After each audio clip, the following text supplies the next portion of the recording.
Shalom, family. Peace and blessings. Peace and blessings. Welcome to Tuesday's class. Hope everybody's doing all right. We'll get started here in a moment. Shalom. Peace and blessings. Shalom, Sis Chanel. Sis Miranda. Too blessed to be stressed. All praises. I like that. All praises. Too blessed to be stressed. Again, we're going to get started here in a moment. Give brothers and sisters a little second to jump on. We're going to get going. Title of today's class, Many Are the Afflictions. I.C.E. I cry every day. I cry every day. Okay.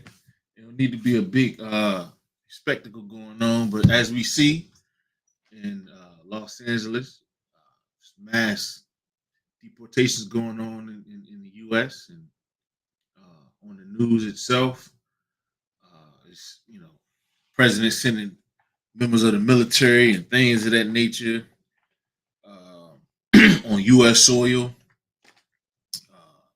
A little different than times before, but we're going to talk about a few things. All right. Ice. Let's go send up prayer. How you doing, bro? Doing excellent, bro. You doing excellent. All right, let's go on to send up prayers. All right, Israel, turn and face the east. Men, cover your heads. Women, cover your heads. Men of Israel, blow trumpet.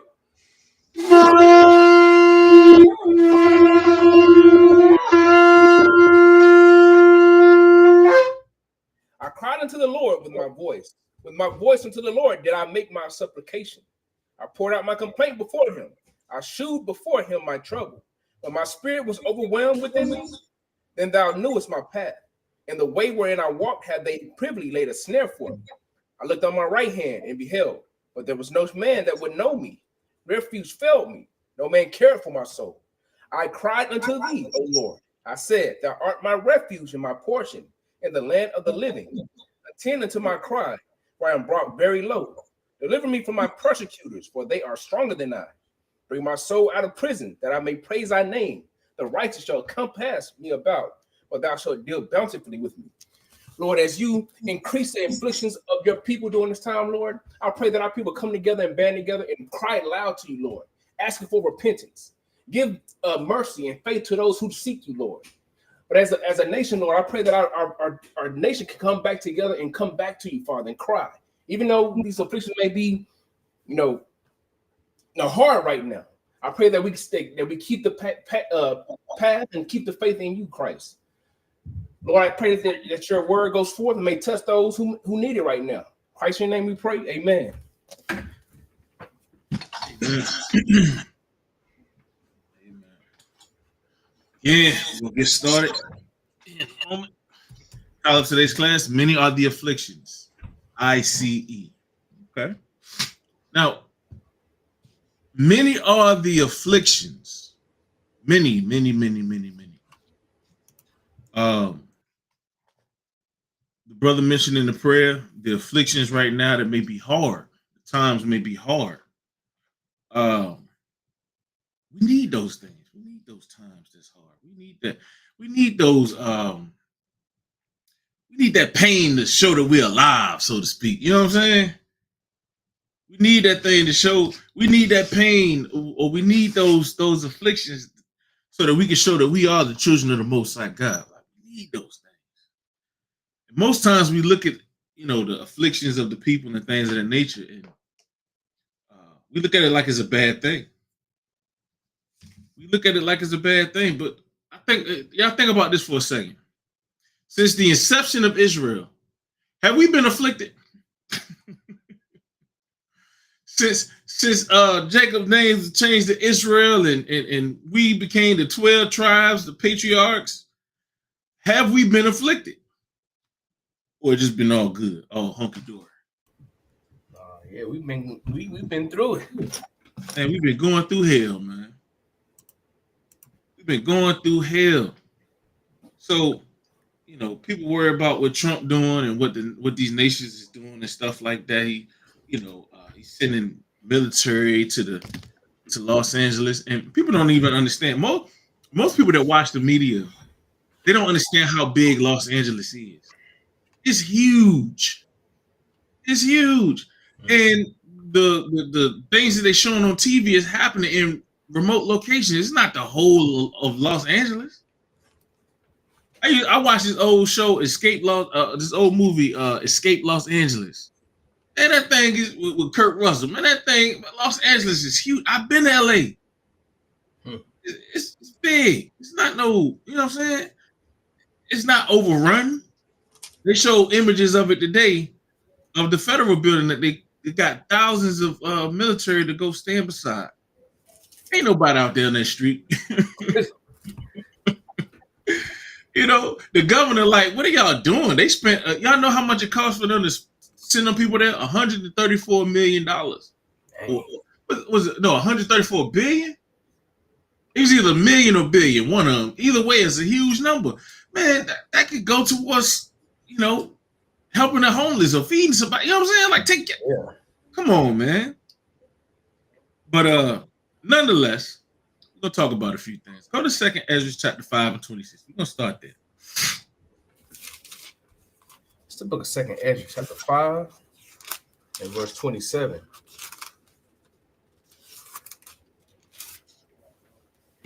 And among all the multitudes of people, there has gotten thee one people.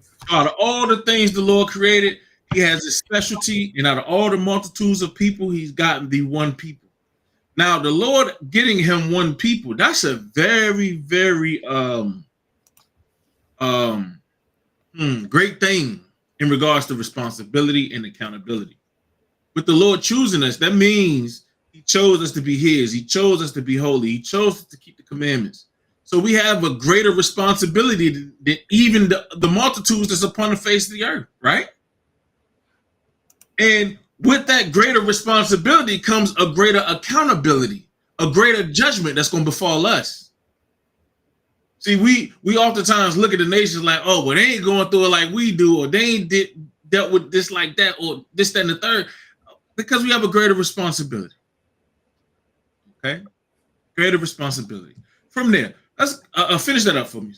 And among all the multitudes of peoples, thou hast gotten thee one people, and unto this people whom thou lovest, thou gavest a law that is approved of all. So he chose us, okay? He gotten us one people with the people that he loved, and he gave us the law that is approved of all. So we have a different type of responsibility to the Lord. Different type of responsibility, okay? And when we don't uphold our end of the bargain, or we don't uphold our end of the responsibility, what happens? Historically, what happened, bro? That judgment, that punishment is handed down. That punishment comes forth. That judgment comes forth, doesn't it? From there, let's go to Ecclesiastes chapter 10 real quick.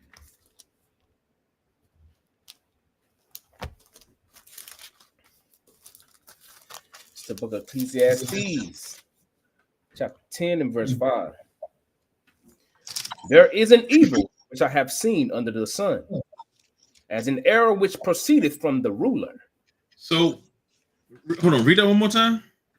There is an evil which I have seen under the sun, as an error which proceedeth from the ruler.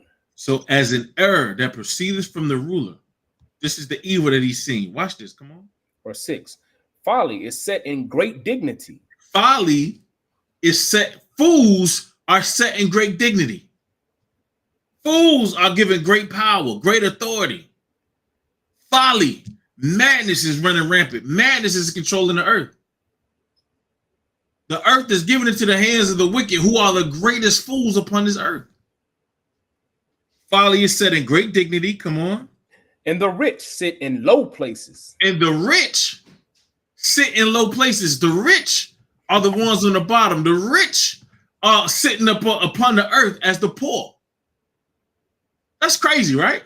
Yeah. Everything is flipped and switched and turned crazy. Why? Because we didn't uphold our end of the bargain. We didn't understand the great responsibility that it was for the Lord to love us, to choose us, to deal with us. Okay, come on. Verse 7. I have seen servants upon horses, and princes walking as servants upon the earth. So now the servants are upon horses. They're set up in dignity, meaning they're set up in rulership or having dominion over us. And princes walking as servants upon the earth.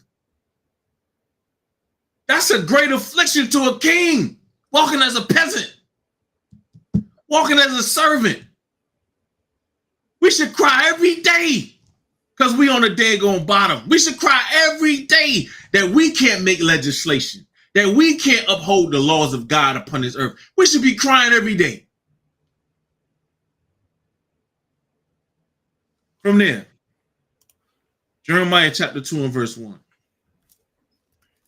When it comes to being chosen of God, we have a great responsibility.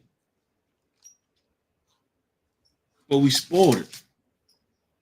We didn't tow our drawers with the Lord. Y'all ever heard that saying? You didn't tow your drawers? We didn't tow our drawers with the Lord, man. Come on. It's the book of Jeremiah, chapter 2 and verse 1. Moreover, the word of the Lord came to me, saying, Go and cry in the ears of Jerusalem, saying, Thus said the Lord, I remember thee, the kindness of thy youth, the love of thy espousal, when thou wentest after me in the wilderness, in a land that was not sown. So the Lord said, I remember you. I remember when I chose you. I remember when I found you bloody and disgusting. I remember you.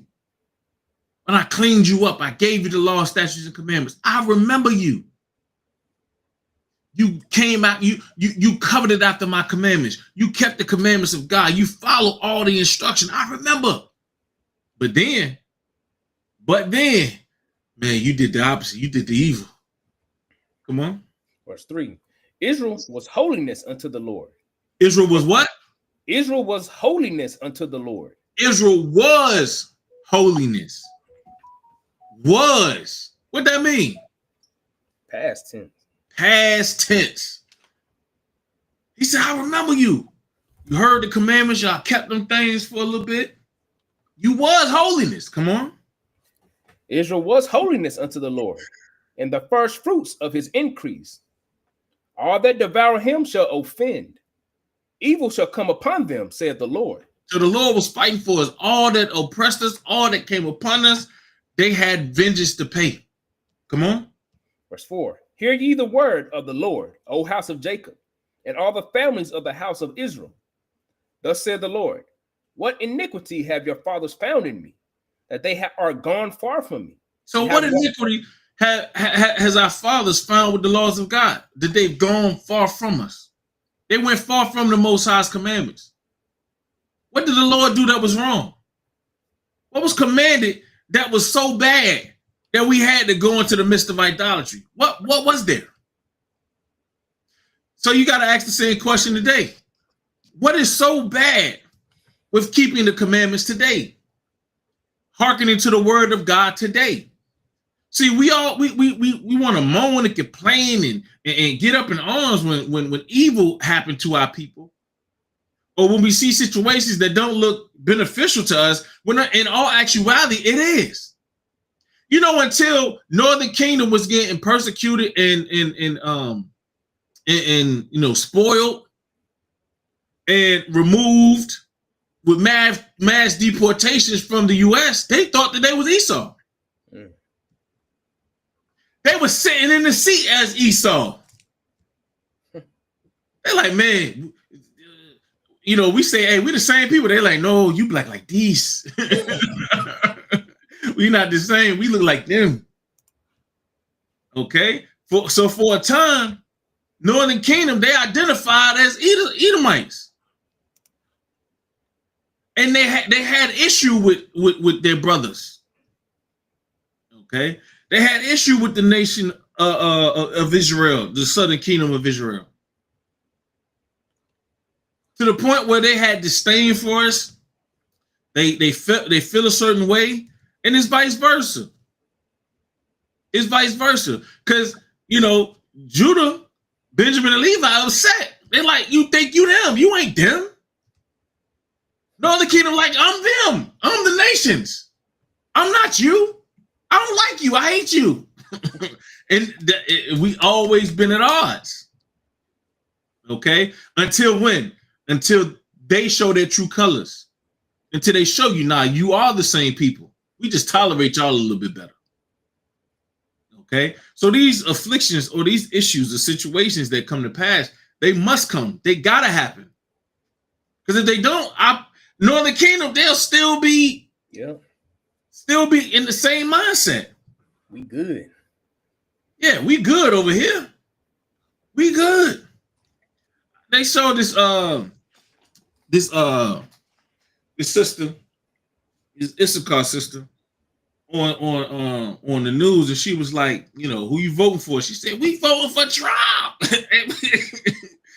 They were like, you don't fear immigration or nothing like that. No, we voted for. Hey, then they showed a clip later on. Now she hating life. I think they deported her, by the way. Man. I think she was deported, which is crazy. How you vote and you're illegal.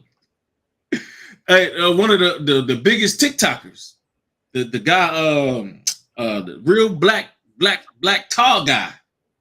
Oh yeah, Gabby, something like that. Yeah.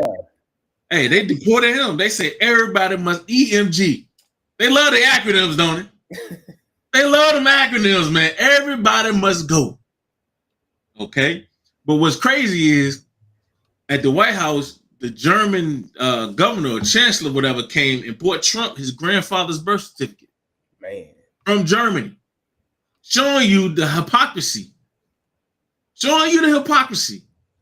He bought his grandfather, and their name is not Trump. It's some German name.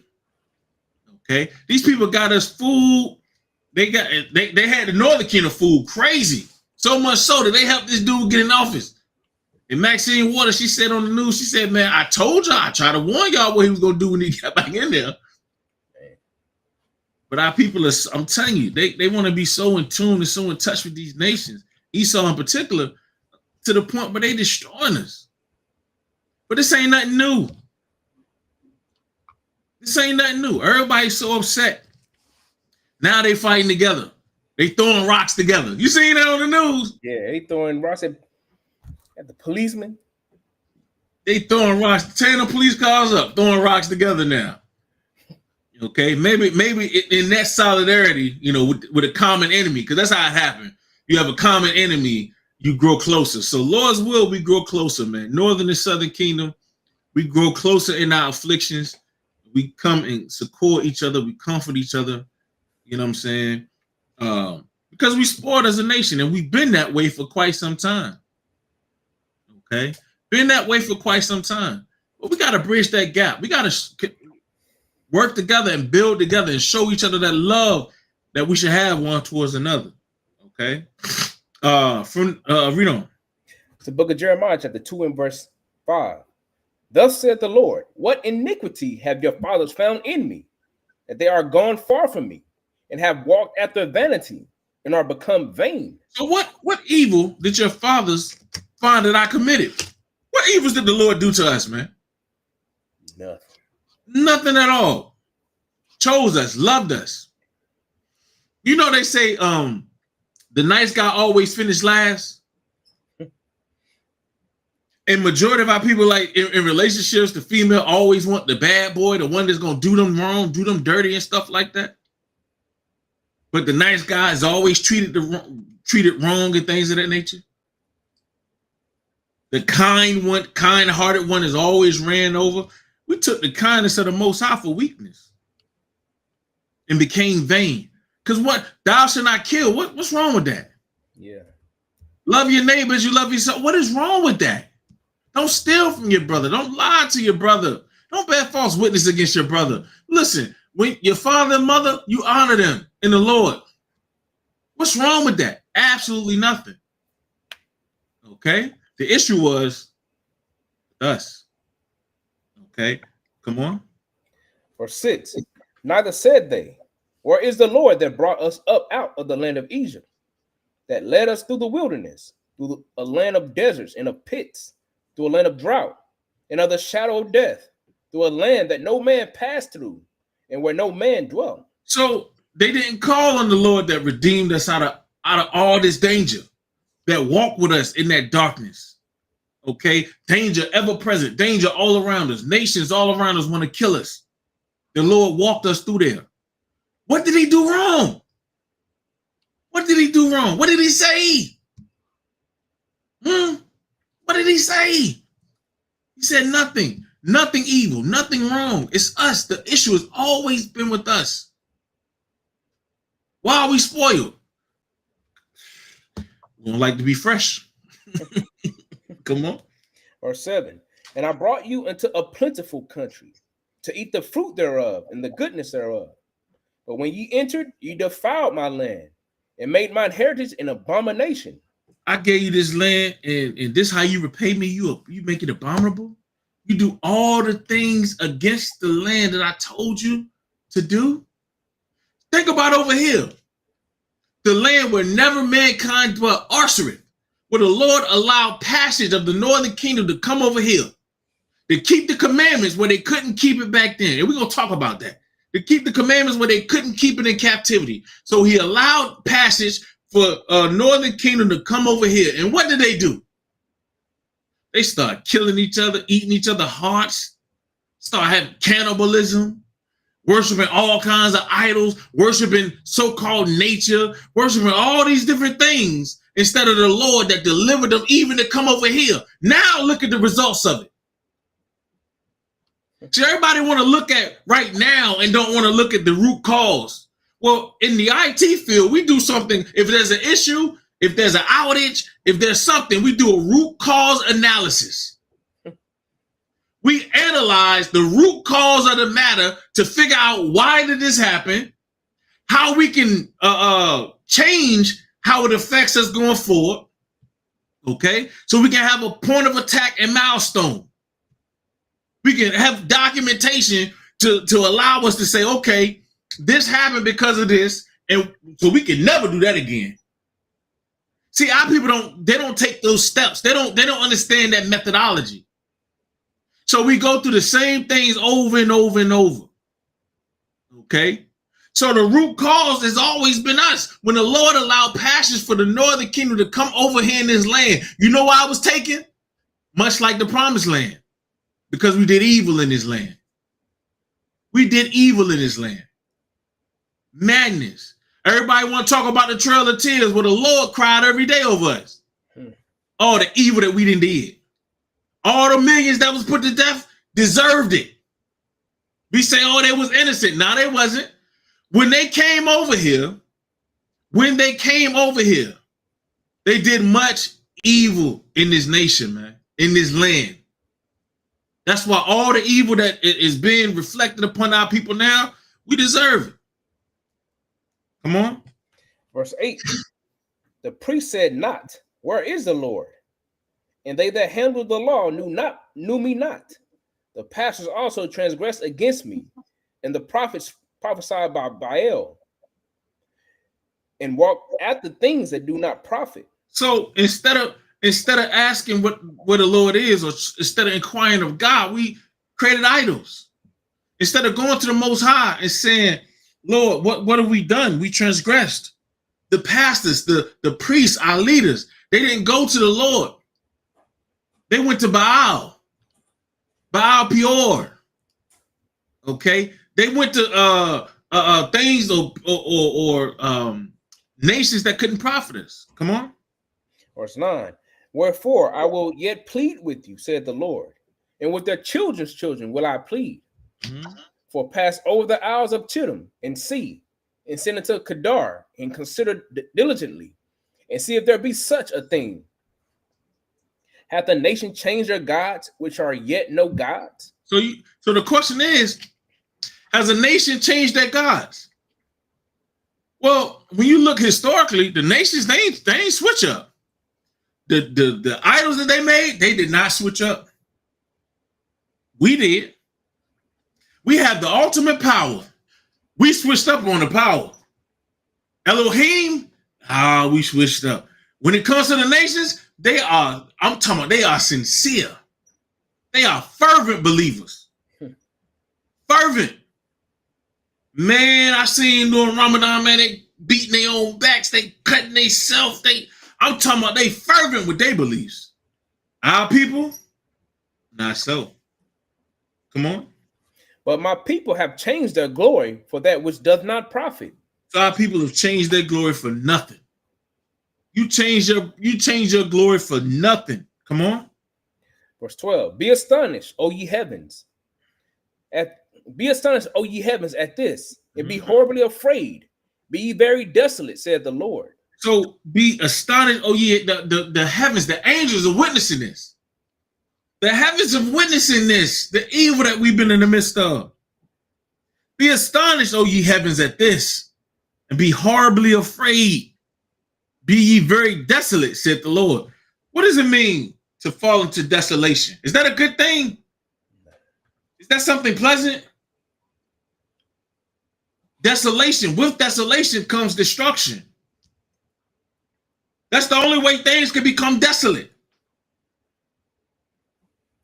It's not a good thing. Okay? Or is it? Read the next verse. Verse 13. For my people have committed two evils. So desolation is needed. Why? Because our people are committing those evils. What do they commit? What acts of evil did our people commit? Read on. They have forsaken me, the fountain of living waters. So instead of calling on the Most High God for the one of all things, who do we call on? We called on the nations. What happened? Because we called on the nations. Now we got to serve them for one of all things. We got to serve them as though they're our gods. Now they have dominion over us. Remember what it says in Ecclesiastes? Those servants are upon horses, and the princes are walking upon the earth. Okay, come on. For my people have committed two evils. They have forsaken me, the fountain of living waters, and hewed them out cisterns, broken cisterns that can hold no water. Is Israel a servant? Is he a homeborn slave? Why is he spoiled? Why is he always in bondage? Why are we always going through it? That's a heck of a question right there, ain't it? Is Israel a servant? Were we made a servant? Nah, the servants are upon horses. They took dominion over us. The servants are now upon horses. It says, is he a homeborn slave? Were you made to be a slave? Were you made to be a servant upon this earth? No, according to God, when he created us, we were made to have dominion upon this earth. So what happened? Why is he spoiled? Why is he spoiled? People act like we just got spoiled yesterday. People act like we just got spoiled not too long ago. Why is that? People act like mass deportations just happened yesterday, so they up in arms. Y'all remember when they took the parents during Obama, y'all brother, during his term, they took the parents, separated the parents from the children, and had concentration camps for the little children. They were sleeping under those little heat blankets and stuff, ripped from the arms of their parents. This ain't nothing new. Why is he spoiled? Well, we're going to continue to be spoiled. We're going to continue to be spoiled. As long as we rebel against the commandments of the Lord, we're going to continue to be spoiled. How are we spoiled? When did it begin? Well, let's check it out. Exodus chapter 1 and verse 8. We're going to go through some history. People seem to forget like the simple stuff. You know what I'm saying? Yeah. It's like they seem to forget the most simple things at times. Exodus 1 and 8. It's the book of Exodus, chapter 1 and verse 8. Now there arose up a new king over Egypt, which knew not Joseph. And he said unto his people, behold, the people of the children of Israel are more and mightier than we. Come on, let us deal wisely with them, lest they multiply and come to pass, that when there falleth out any war, they join also unto our enemies and fight against us, and so get them up out of the land. Therefore they did set over them taskmasters to afflict them with their burdens. And they built for Pharaoh treasure cities, Pithom and Ramses. But the more they afflicted them, the more they multiplied and grew. And they were grieved because of the children of Israel. And the Egyptians made the children of Israel to serve with rigor. And they made their lives bitter with hard bondage. Hold on, so you mean to tell me we've been getting tore up for centuries? We've been in hard bondage for centuries. Maybe our people forgot, but read on. And they made their lives bitter with hard bondage, in mortar, and in brick, and in all manner of service in the field. All their service, when they made them serve, was with rigor. So everything we did was with rigor. Hard bondage, hard work, laborious, crazy work. We do it now like happily. I'm going to work. I'm going to get my back beat. Happily do it. We were in brutal slavery for centuries. 400 years. Bragging about working overtime. Bragging about damn overtime. Y'all gonna give me some overtime. What? For pennies. What? Ain't seeing your family. I'm gonna work 12. My mom used to work 12 on, 12 off, or she'll work 2 12s. 2 12s. That means she worked the whole day, 24 hours. Man. And we still in the hood. We still in the hood. She working all these hours. We still in the daggone hood, man. Crazy. So we was in bondage in Egypt. We was oppressed in Egypt. Do you think we was deported? It was mass deportations in Egypt. Taken and removed. They wanted to remove us out of the land, move us from over here, take us from over there. Y'all think there's something new? From there, go to Judges 3 and verse 5. Get some more.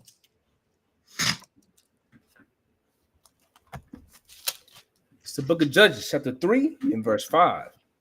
And the children of Israel dwelt among the Canaanites, Hittites, and Amorites, and Perizzites, and Hivites, and Jebusites. And they took their daughters to be their wives, and gave their daughters to their sons, and served their gods. Ain't our people doing this over here now? Huh, Serena Williams? All these people giving they taking the men and having children with them, and they taking the women and having children.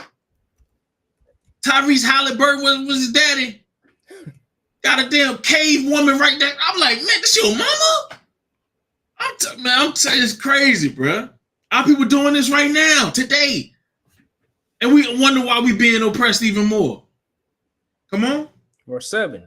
And the children of Israel did evil in the sight of the Lord, and forgot the Lord their God, and served Balaam in the groves.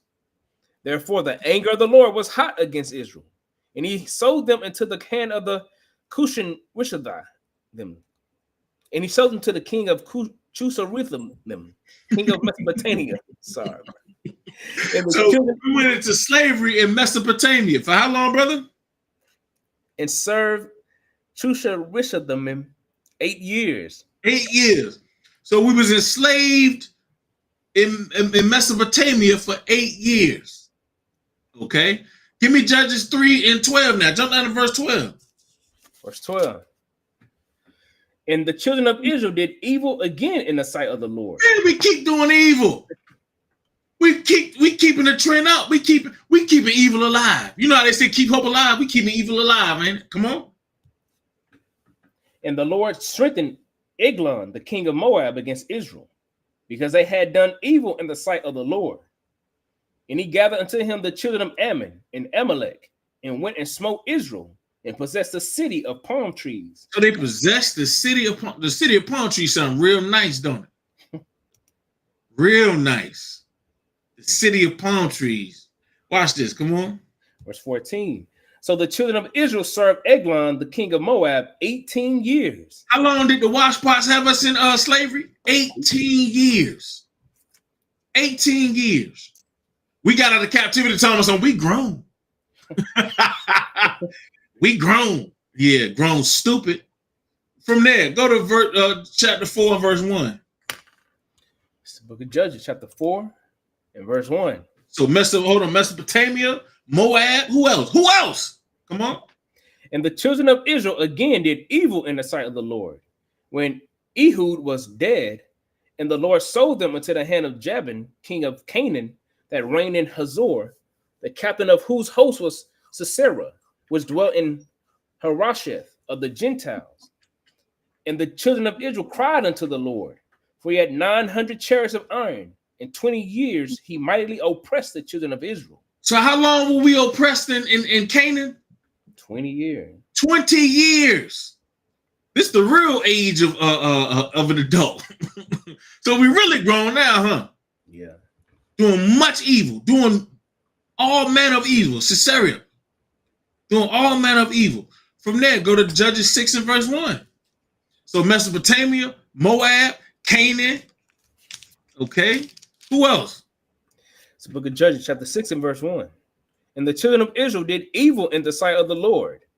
And the Lord delivered them into the hand of Midian 7 years. And the hand of Midian prevailed against Israel.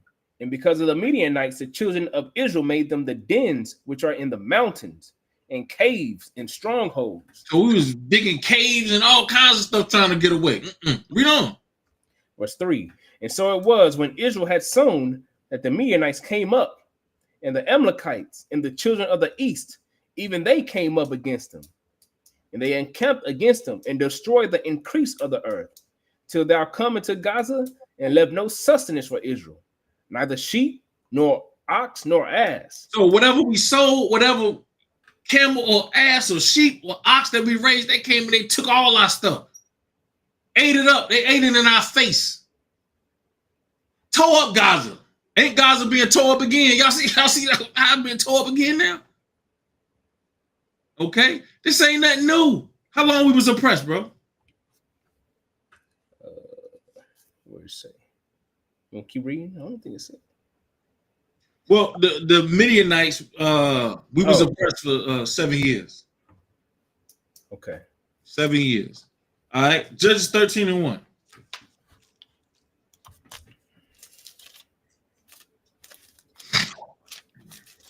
It's the book of Judges, chapter 13 and verse 1.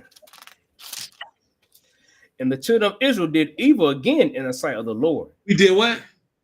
And the children of Israel did evil again in the sight of the Lord. Okay, come on. And the Lord delivered them into the hand of the Philistines 40 years. How many years, brother? 40 years. 40 years of oppression. Because we did evil again. Y'all see the theme? Oh, man, this is the book of Judges, though. Y'all see the theme? Where are the judges? Where the priests? Where the judges? A sister had to stand up and say, man, y'all dudes is evil. Y'all are evil. No, we can't do this no more. We in captivity in Mesopotamia for 8 years. We in captivity for 18 years on the Moab.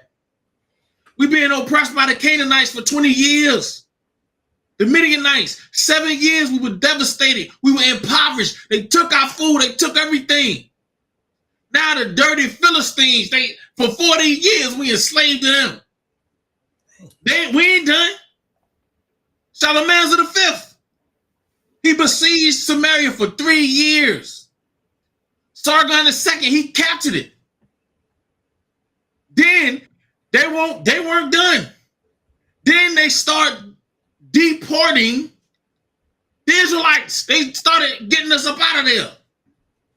They exiled us, moved us over here and over there, and assimilated us into the Assyrian Empire.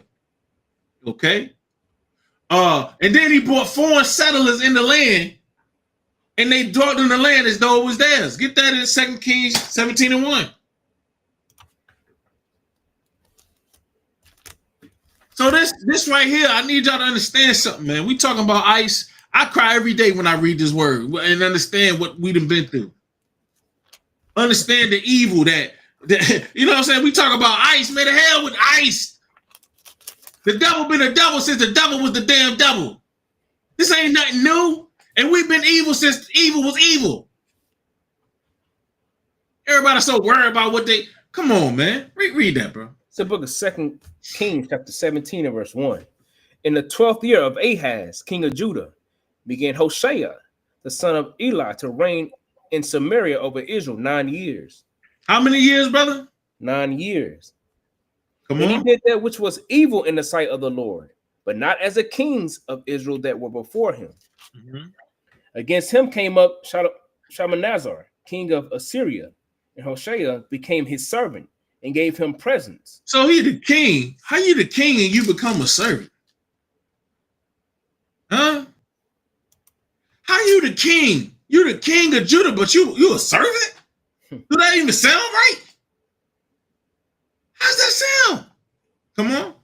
Verse 4. And the king of Assyria found conspiracy in Hoshea, for he had sent messengers to the king of Egypt and brought no present to the king of Assyria, as he had done year by year. Therefore the king of Assyria shut him up and bound him in prison. He took the king, who's supposed to be the king, the ruler of all, and bound this man in prison? What kind of king is going to be bound in prison? Jump to verse 24. Verse 24.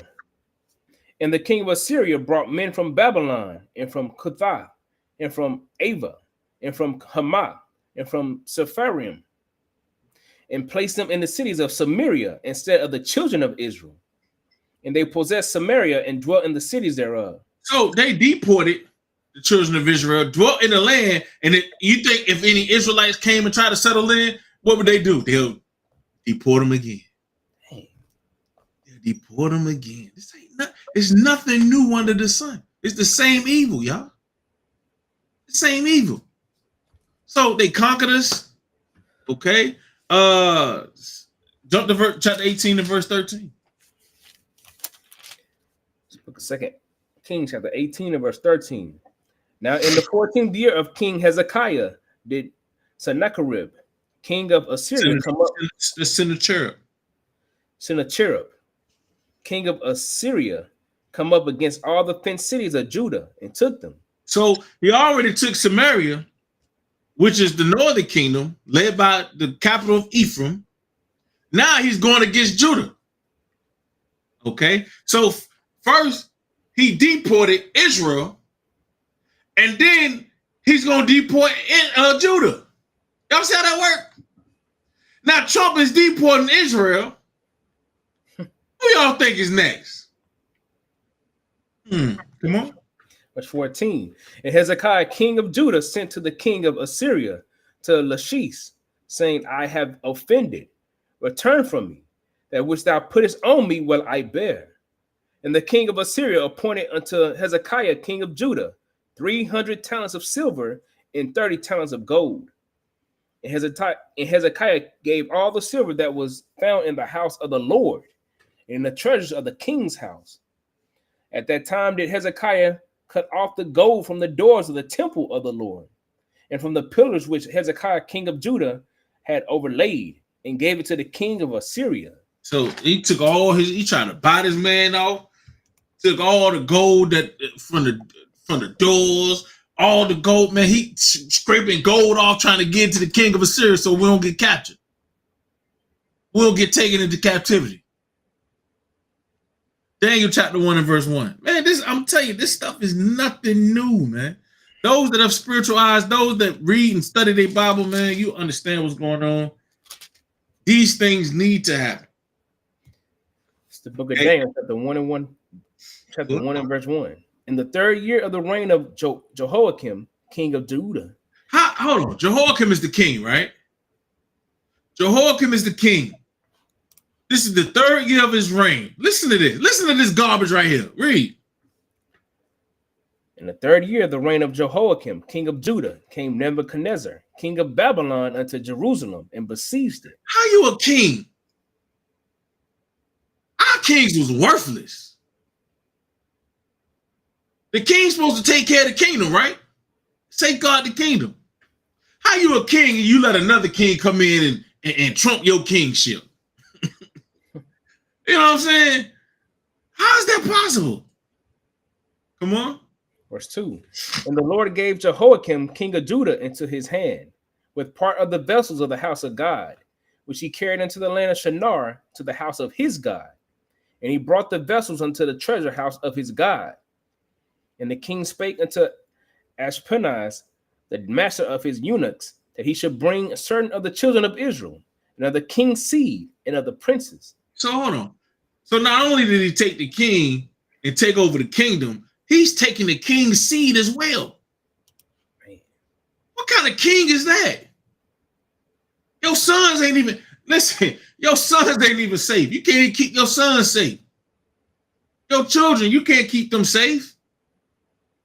Your eyes crying for want, and you can't do nothing about it. Doesn't that sound familiar? Come on.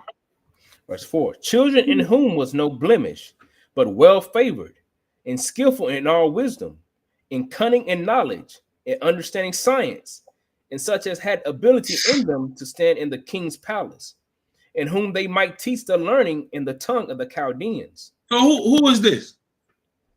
Who did they take? They took Daniel. Okay, they took Daniel. They took the wisest of our sons to rule, to sit in the king's palace. We had a palace. What? Our palace wasn't good enough? Nope. Our palace wasn't strong enough? Nope. We couldn't fight against Nebuchadnezzar? Absolutely not. The Lord delivered us into their hands. Why? Because of our evil. He took the temple. He took everything. That's what they do. They took everything. Think about this society. I did a class on it not too long ago. Think about this land right here. It was taken. The Lord gave Northern Kingdom the opportunity to come over here to keep the commandments where nobody dwelt before, where the land was still clean. What did our people do? They defiled it. They defiled it. Now they crying about it. They sold America for some beads. Okay. They defiled this place. This land right here could have been holy unto them. They defiled it. So what happened? We're seeing the fruits of the judgment right now. Everybody up in arms. Yeah, maybe it will make the people bethink themselves. Lord's will. We need to pray the Lord cut the heat up. Cut up the heat, Lord. Cut up the heat. Send more ice, baby. Send more. Cut the daggone heat up. That's what we should be praying. Because you see how it's getting us to throw stones together. Well, maybe we can keep the commandments together. The Most High jack us up just a little bit better. Just a little bit more. So 2 Kings 24 and verse 10. We should be running here singing Ice, Ice, baby. The book of 2 Kings chapter 24 and verse 10. At that time, the servants of Nebuchadnezzar, king of Babylon, came up against Jerusalem, and the city was besieged. And Nebuchadnezzar, king of Babylon, came against the city, and his servants did besiege it. So they took the city. We ain't had no armor. We ain't had no power. We ain't had nothing to stop this. Okay? This was the final siege in Jerusalem. Come on. And Jehoiakim, the king of Judah, went out to the king of Babylon, he and his mother and his servants and his princes and his officers. And the king of Babylon took him in the 8th year of his reign.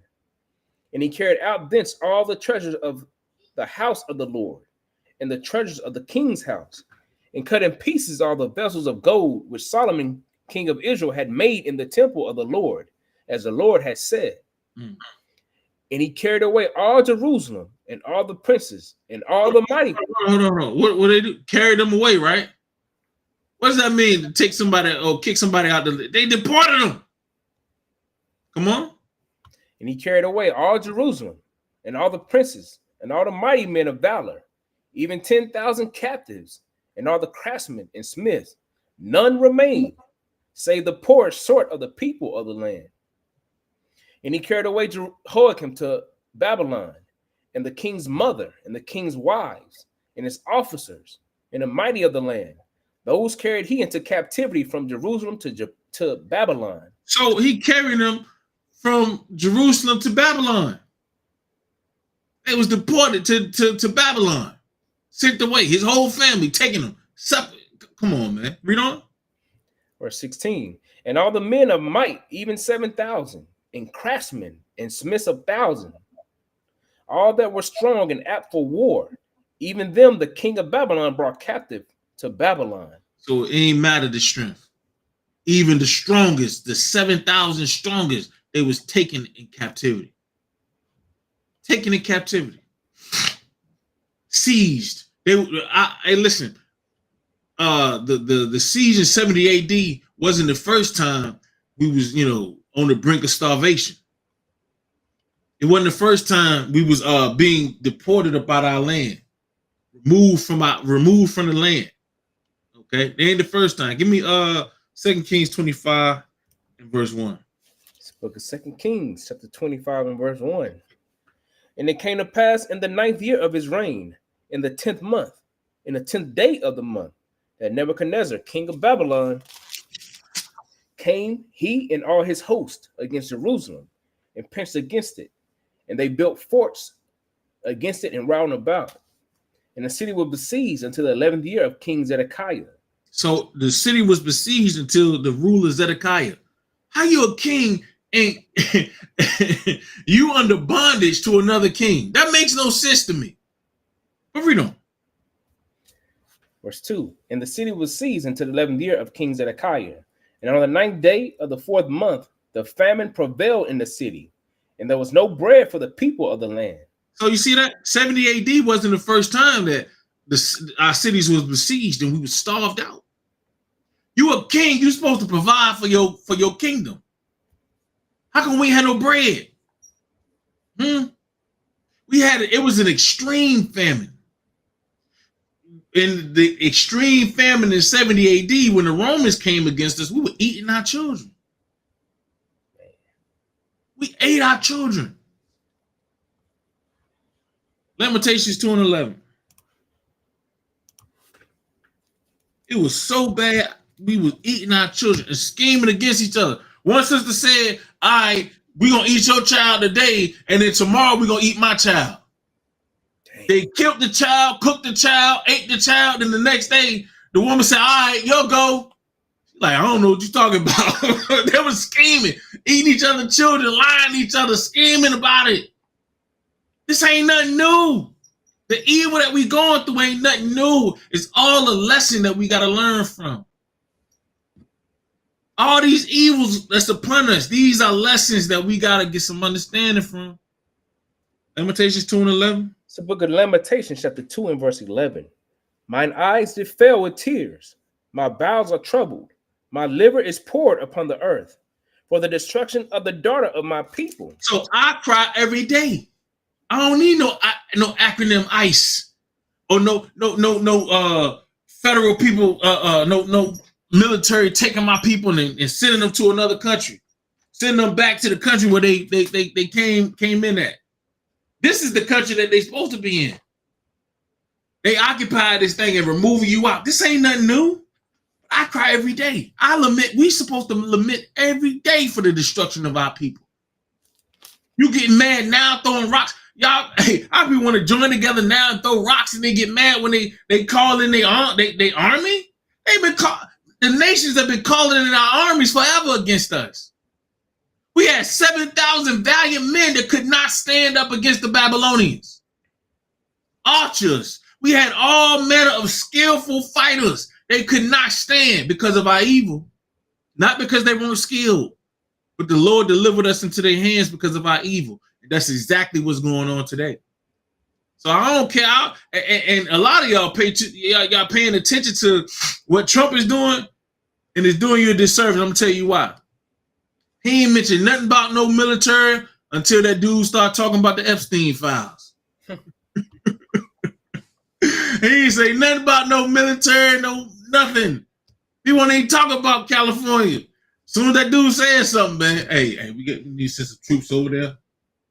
Yeah, we need 5,000 troops. Send 5,000 troops. And you know how many? They sent 4,000 troops over there. You know how many buildings they guarding? 2. 2 federal buildings in all of Los Angeles. 2 buildings. That's crazy. Don't fall for the diversion. Look at what's going on, and we need to learn from what's going on. Okay? You read that Lamentations? Yeah. Go to Lamentations 4 now. Lamentations 4. I didn't finish it. Oh, you want me to finish? Yeah, finish that. Yeah.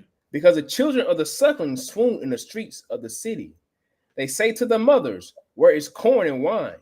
When they swoon as a wounded in the streets of the city, when their soul was poured out into their mother's bosom. So it says, they say to their mothers, where's the corn and wine? We starving. Where's the corn and wine? They swooning as the wounded into their mother's bosoms. They're hurting. Okay? You're supposed to sustain us. We're being destroyed. We're being sent away. We're being deported. Mass deportations. Is that something new? Based on what we read, is that something new? Not at all. Not at all. Give me 2 Kings 25 and 6. Let's read some more mass deportations.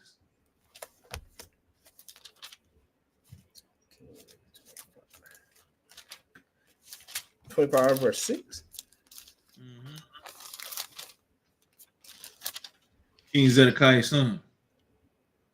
2 Kings has a 25 and verse 6. So they took the king and brought him up to the king of Babylon to Riblah, and they gave judgment upon him.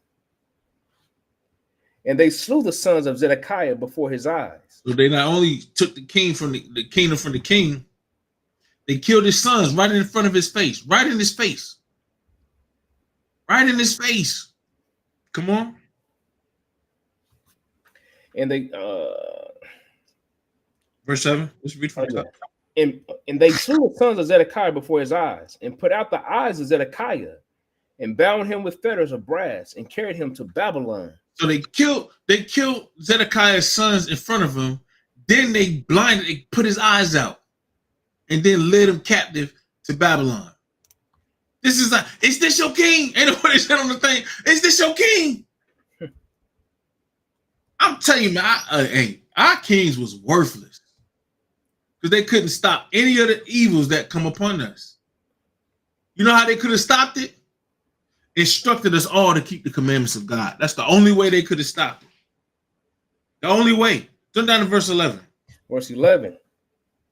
Now the rest of the people that were left in the city, and the fugitive that fell away to the king of Babylon, with the remnant of the multitude, did Nebuzaradan, the captain of the guard, carry away. He did what? And the captain of the guard carried away. He carried them away. He carried them away. Hey, I was watching. We was looking at RVs, right? We seen this nice old RV conversion, and they have an ICE RV conversion. Well, the whole RV, they made a bathroom. They got holding cells in the back. We like, what the hell is this? We was, you know what I'm saying? They had them for sale, and it was cheap too. It was cheap. They use RVs. They get our brothers and sisters in there. They process them. They do all that stuff, and then they put them in the back in holding cells and dry them off. So some of the RVs you seeing rolling down the road got your brothers and sisters in there being carried away. Dang. Being carried away. You don't even realize it's just like a regular RV on the road. They carrying our people away in them things. But it ain't nothing new. This is not brand new. Okay. Just like Babylon did it, Babylon the Great gonna do it. They're gonna do it worse though. Verse 12. But the captain of the guard left of the poor of the land to be vine dressers and husbandmen. And you see what they do? They left the poor of the land to be vine dressers and husbandmen. So they ain't get everybody that they can, they can profit off of, they can steal their stuff and they weren't the poor of the land. They didn't have too much skill. They was leaving them behind. Okay?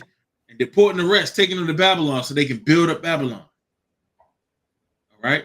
And you know what's crazy? The same people who they're removing helped build up Babylon the Great. Mm-hmm. It helped. And then when the help was no longer needed, they got them real comfortable. Yeah, y'all like us. Yeah, just come on over here and build up. All right, now y'all got to go. Now you got to go. Okay? And they began carrying our brothers and sisters away. So mass deportations of the population to Babylon. Mass deportations. They murdered the priests. They murdered our prophets. They murdered our people. Put us in extreme poverty and things of that nature. Okay? And we sitting here, so we're crying here in life and captivity, and grieving in the lands that they deport us into. Grieving in the lands that they deported us. Okay. Bruh said, man, I see RVs all day, every day on the road.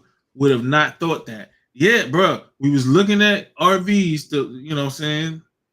And they had an RV. for sale. What they did was they ripped out all the computer parts and stuff because they was using it for an ICE station. So they had 2 bathrooms, and then where they would have the bedroom, they made it 2 jail cells, one on either side, 2 metal jail cells on either side. Okay, processing our people in and busting them up out of here. Busting them up out of here. You see, when you see them in like the prison garb and the chains and stuff like that, and they on these flights and stuff like that, that's not the only mode of travel that they getting them up out of here. And they got a quota. Trump gave them a quota. He said, I need X amount of Northern Kingdom out of here every day. Let me see. Trump's ICE. Let me get the number for you. Trump's ICE quota. It says he wants 100,000. No, arrest 3,000 people a day. Dang. He wants 3,000 migrants per day gone. Carried away. 3,000 a day. Think about that for a second. 3,000 a day. Our people running scared. They don't want to go to work. They ain't trying to do nothing. Hey, they gonna have some siestas for real. They going to sleep. They gonna sleep it off. And just imagine, man, some of these parents, they got kids at home. They be at school. What happened to the kids? The parents deported them. I mean, they left on their own. Bro, they went to the schools. They went to the schools and grabbed the children and holding them hostage so the parents can come and they can deport them. Man. That's what they doing. So what's happened to the kids? Are they going to foster care, CP? That's another story, I guess. They like the poor. Huh. Remember, they like the poor. They're going to keep them over here. They're going to work them. They're going to work them. See, you got to think about it. With the tariffs, paying the other countries the cheap labor, they need some cheap labor here. Y'all, I'm coming. It's smoke and mirrors, man. A lot of y'all don't realize what's going on. Yeah, they deporting the parents. Where the children at? Where the children staying? The poor, the vine dressers. Remember, they left the poor here, the ones that they can control here to do what? To do all the dirty work. So as they cut ties with China and the sweatshops over there, you better believe they're gonna make some sweatshops over here. You better believe it. Okay. Sister Nadar said they came to her job looking for somebody. They said 3,000 Northern Kingdom gotta go every day. 3,000. Brothers and sisters, man, in Tallahassee, they did a massive raid, man. Hundreds of people gone. They locked one dude up, put him in chain. He had to show his citizenship. He showed his ID and all this other stuff. They literally got a quota. You know how the police, they got a quota to write tickets. Yeah. Trump gave them a quota, 3,000 migrants per day. Man. It ain't nothing new. You know, this ain't nothing new under the sun. Psalms 137 and verse 1.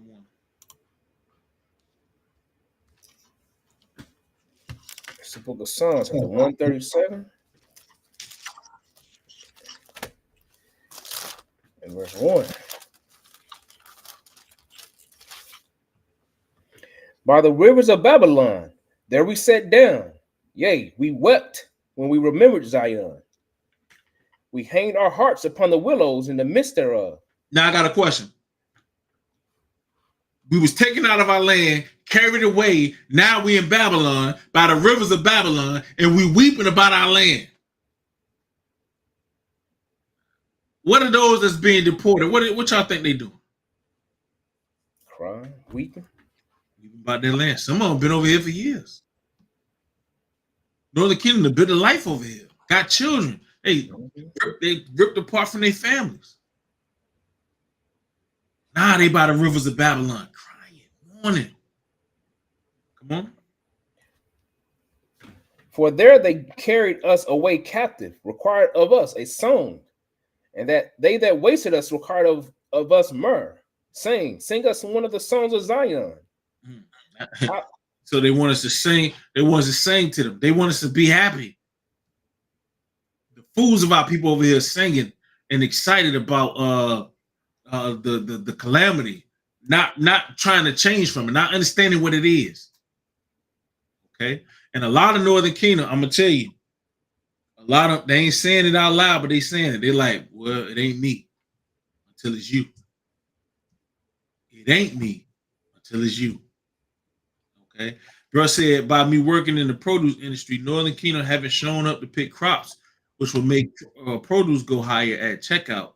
And it's coming. So they ain't showing up. Okay. Why? Because ICE could be right there at the as soon as they clock in. ICE right there doing a raid. They got a quota to meet. Okay. Come on. Verse 4. Verse 4. How shall we sing the Lord's song in a strange land? How should we sing the Lord's song in a strange land? So we was deported everywhere. We in all these nations' lands. How we singing the song of the Lord in all these lands of the heathen? Being afflicted here. See, but the mourning and the crying, this ain't the time for that. Getting upset, getting angry, this ain't the time for that.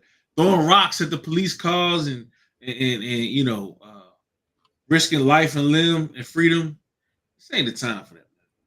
Because it's the time to keep the commandments. It's the time to turn back to the laws of God. That's the only thing that's going to save us. It's the only means that's going to get us out of this evil. It ain't time for none of this other nonsense. Okay? You over here mourning about the land, my land, I can't, you know, mourning about being deported, mourning about your children being taken away. Well, let's see how true prophets of the Lord felt about that. Second Ezra 10:1. This history right here is some, hey, this is some good history right here. It's the book of Second Esdras.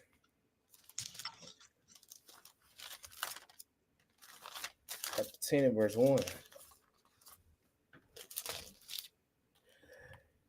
And it so came to pass that when my son was entered into his wedding chamber, he fell down and died. So this sister lost her son in the wedding chamber. Okay, he fell down and he died. All right. And these chambers, man, y'all got to think about this for a second. The wedding chambers or any chamber or palaces. I was watching video about this. Living life during like the medieval times or during these times was crazy. It was hard. Okay, it was dying of carbon monoxide poisoning. A castle is nothing but uninsulated breezeways that will freeze you to death at night. You know what I'm saying? Like you really had to have servants there stoking the fire and making sure you was warm throughout the whole night, every night for your life. Okay. It was hard times during these times, man. Like our people don't really grasp or understand the harshness of the times. Okay. Because of the comforts that we have today, they don't really understand it. When you go out there and you go camping in that heat, you understand it. If you go out there, you go camping in that cold, you understand it. But most of our people, they don't subject themselves to those things because they're in the AC or they're in the heat. Come on. Verse 2. Then we all overthrew the lights, and all my neighbors rose up to comfort me. So I took my rest until the second day at night. Mm-hmm.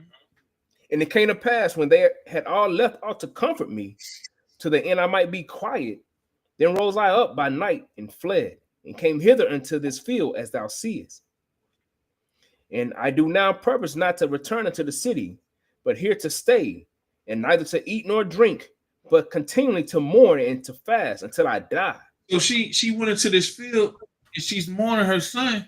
She said she's gonna do that. She's gonna stay in this field where you see her at, Ezra, till she died. She was so sad, so upset about that one son that died in that chamber. Watch this. Come on. Verse 5.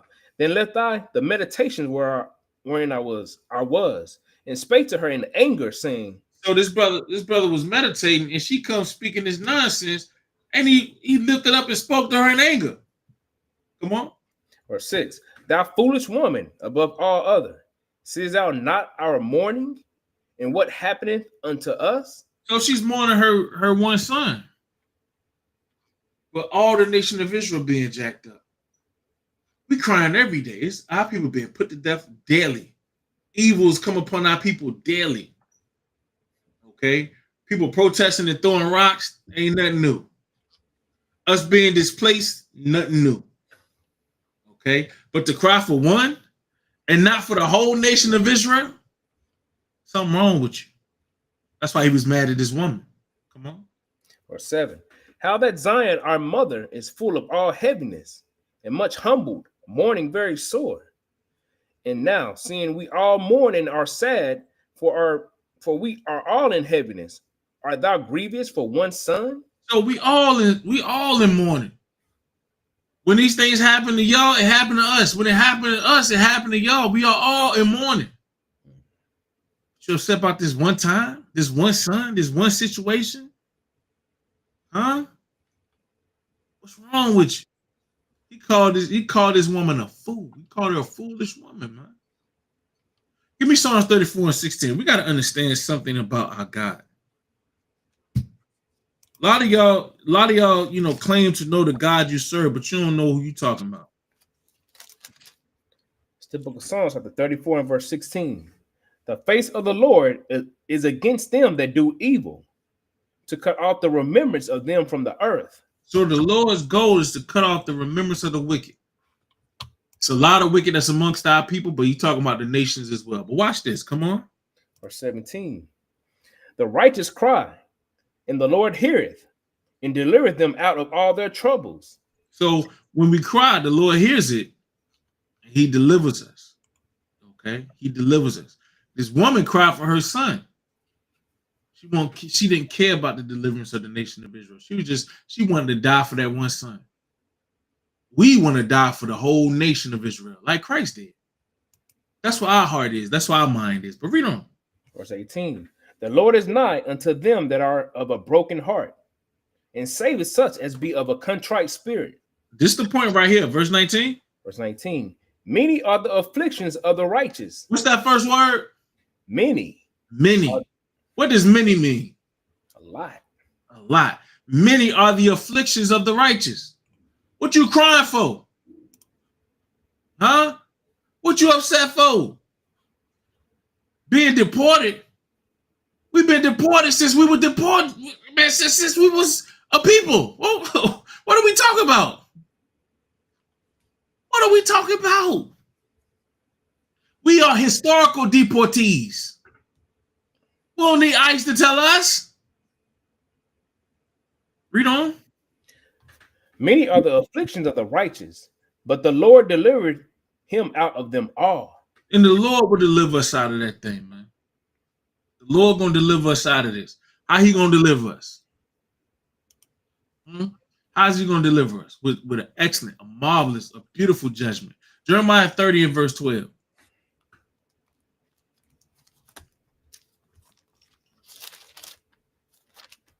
I cry every day. Think about this. Come on, man. How we afflicted. People talking about some damn ICE. It's the book of Jeremiah, chapter 30 and verse 12. But thus said the Lord, thy bruise is incurable, and thy wound is grievous. Our bruise incurable, our wounds grievous. That means you can't cure this wound. I mean, you're gonna die. I mean, that death is right there. Death is there. Watch this. Come on. Verse 13. There is none to plead thy cause, that thou mayest be bound up. Thou hast no healing medicines. We ain't got no. Our healing medicine is the word of God. Our people don't want that medicine. They ain't trying to hear that medicine. They don't want that ointment. Okay? They don't want the healing that the word of God brings. They want to march on the streets and throw rocks and do all kinds of crazy stuff and mourn because their people are being deported. Look, listen, you're not going to be healed with that mindset. Come on. Verse 14. All thy lovers have forgotten thee. All thy lovers, Northern Kingdom, have forgotten you. All thy lovers. They think they Edomites. They rubbing shoulders with Esau, and you know what I'm saying? They think because they're lighter pigmentation and stuff like that, that they're the same people. I've heard them say that they are Edomites, that they they are them. They're Caucasians. They identifies them. What the Bible say though, verse 14? All thy lovers have forgotten thee. All thy lovers have forgotten thee, because they were never your lovers. Y'all were never the same people. Come on. They seek thee not. They don't care about you. They trying to get rid of you. They want you gone. These are your lovers. And the ones you hate, your own brothers, you should be working with them. You should be building with them. Now, I seen a sign in the crowd that says if they was talking about the black and the brown, if they hurt one, they hurt us all. Oh, now was if they hurt one, they hurt us all. Okay. All right. Okay, come on.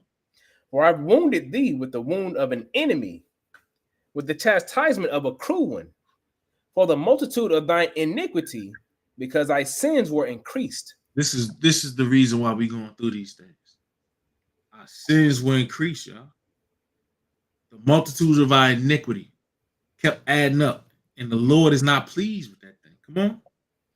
Verse 15. Why criest thou for thine affliction? Why are you crying for your affliction? What you crying for? That's what the Lord is asking. What are you crying for? What you marching and throwing rocks and upset for? It's because of your iniquity. You got sores that will never be healed. Why? Because you don't want the medicine. It's time for us to take that thing. It's time for us to take the medicine. Okay? A lot of people, they don't like the taste. They don't like the flavor of medicine, but it heals you. They don't like to hear the word of God, but this is the only health we got right here. This is the only help we got. It's time for us to wake up, man. Come on. Why criest thou for thine affliction? Thy sorrow is incurable for the multitude of thy iniquity. Your sorrow is incurable. Our people are going to constantly be crying. As you can see, we went through captivity after captivity after captivity after captivity after captivity. I could have kept going. I could have kept going. That wasn't it. That was not it. Okay? I just scratched the little surface of the captivities that we were in the span of the time that we was in those things. We ain't talk about the Romans, the Persian Medes. We ain't talk about the Greeks. We ain't talk about Babylon the Great. Come on, man. Read on. Because thy sins were increased, I have done these things unto thee. Therefore, all they that devour thee shall be devoured. So the Lord said, because of our iniquities increasing, he's done these things unto us. So when we look at affliction, we got to understand something. These things are done because of what? Our iniquity. So how do we come up out of this? How do we become the ones that have the power to deport instead of being deportees? How do we fix this? We remove that iniquity. Remember, the Lord said, I remember you. I remember you in the wilderness. You was righteous. You was holy. I remember you. You was. We got to return back to that. Come on. And all thine adversaries, every one of them, shall go into captivity, and they that spoil thee shall be spoiled. And all that prey upon thee will I give for a prey. Come on. For I will restore health unto thee, and I will heal thee of thy wounds, saith the Lord. Because they called thee an outcast, saying, This is Zion, whom no man seeketh after. See, our people, they don't realize that the nations understand who we are. They don't realize that. And think about Northern Kingdom. Think about this for a second. When the Northern Kingdom of Israel claim or assimilate themselves into the nation of Esau, what are they really saying?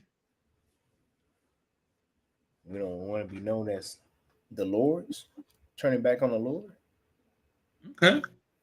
And what do you think the people of Edom is saying in regards to them? They're laughing at them. They're laughing stock. They're mockery. They're like, yeah, all right, yeah, you one of us. Okay, yeah, y'all are with us. Yeah, okay. Hosea chapter 5 and verse 15. This This is the main reason why the calamities have come upon our people. This right here is the main reason why these afflictions are upon us. It's the book of Hosea, chapter 5 and verse 15. I will go and return to my place till they acknowledge their offense. So hold on. So people got to acknowledge their offenses. You understand that? They have to acknowledge their offenses. Come on. Until they acknowledge their offense and seek my face. In their affliction, they will seek me early. So in their affliction, they ain't supposed to be throwing rocks. In their affliction, they ain't supposed to be going up against the powers that be. In their affliction, they're supposed to be doing what, bro? What's the last part of that? In their affliction, they will seek me early. In their affliction, they will seek the Lord early. Okay. 2 Corinthians 4 and 17. We're almost done.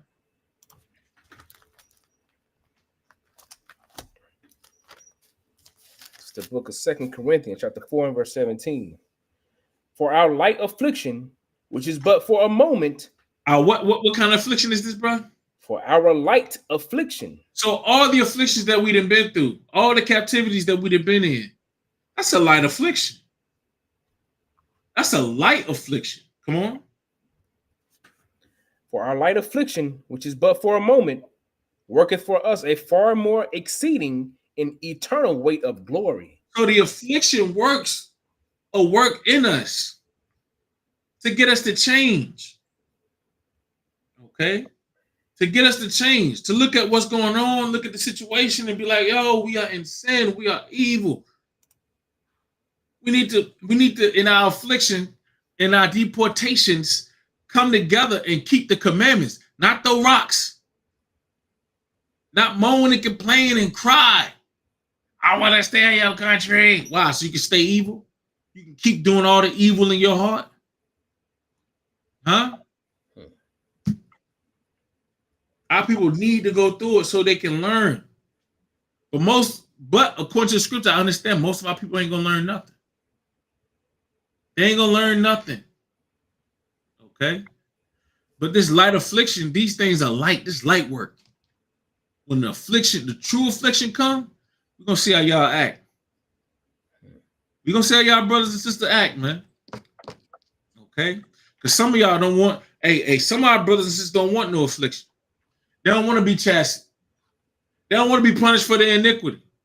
Watch this. Hebrews 12 and 1.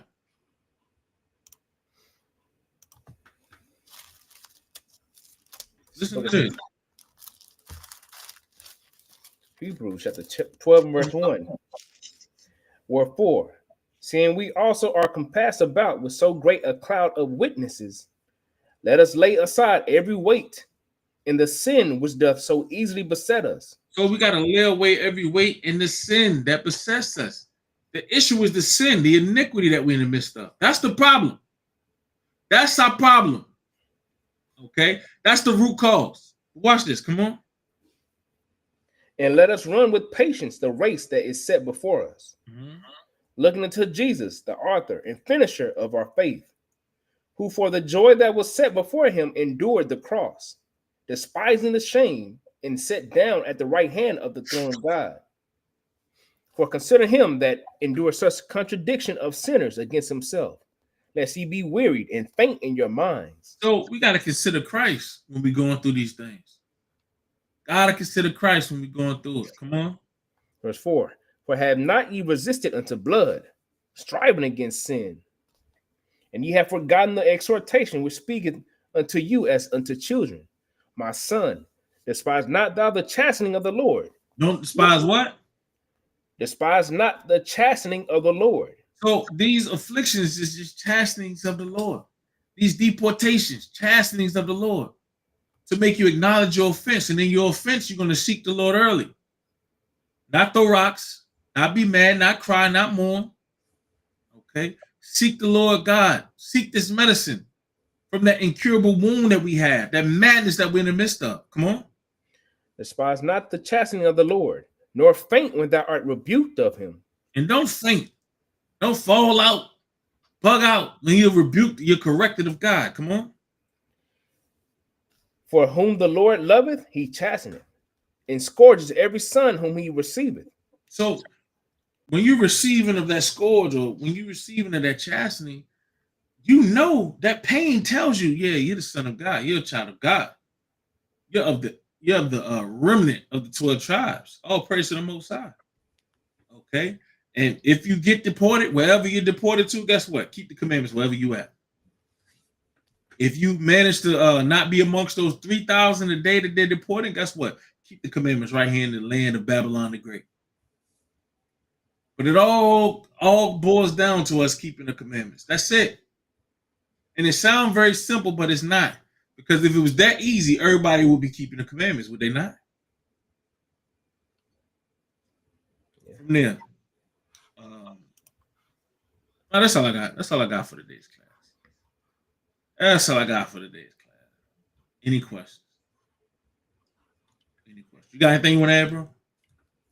It's right on time, bro. Because it's as we go through these things, man, people be looking all types of ways of what's going on. It's the same thing. We just ain't nothing new.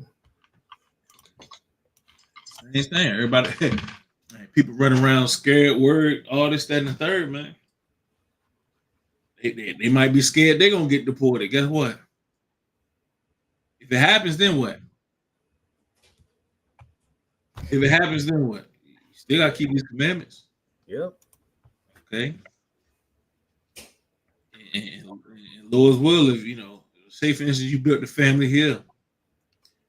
Go on and you going on over to wherever you migrated from for a little bit until Trump gone, you come on back, Going on over there, take a little vacay, man, then come on back. That's it. You all right? Hey, people get deported every day, B. You'll be all right. Gotta take all these things that all these evils, man. You gotta wear them. You gotta wear them. We're the cause of it, so we gotta wear it. We gotta fix it. All right. So when y'all cut the TV on, y'all see all these army people guarding 2 buildings, thousands of Marines and National Guard guarding two federal buildings in Los Angeles. Understand, LA is it's big, and it's fringe groups. As I was listening to the mayor, it's fringe groups out there that late at night they've been burning cars and doing all this other stuff late at night. Okay, it's not all Los Angeles that's doing it. Okay, but they're gonna because claims of his guy being on the Epstein list, and he need to divert all attention from him. Yes, we need to send the military.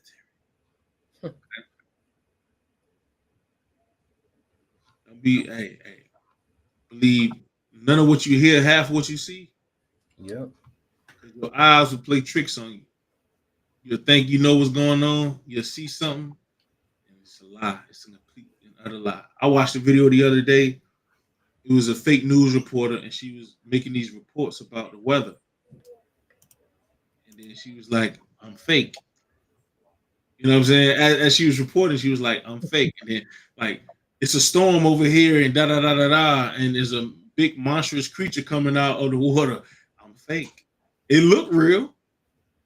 It's like a real news station. Okay.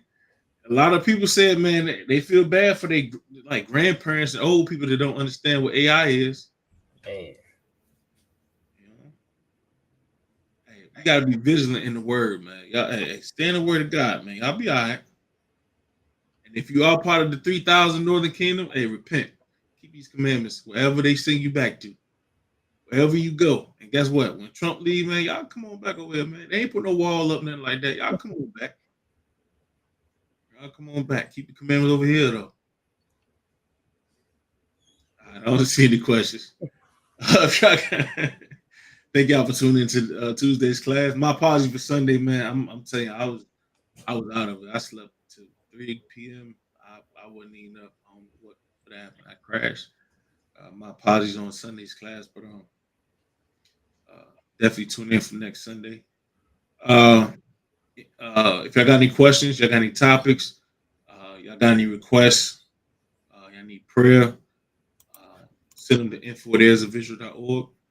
Send those requests over, or send them through the website www.heirsofvisual.org. All right. If you feel compelled to support, you can scan the QR code here. And, you can get ones for your brothers and sisters. You can help support with the broadcast, however you want to. Yeah, that's all we got. Lord's will, we'll catch y'all on Thursday's class. If life lasts and the Lord allow. Until then, brothers and sisters, y'all enjoy your night. Shalom, peace, and blessings. Shalom, peace.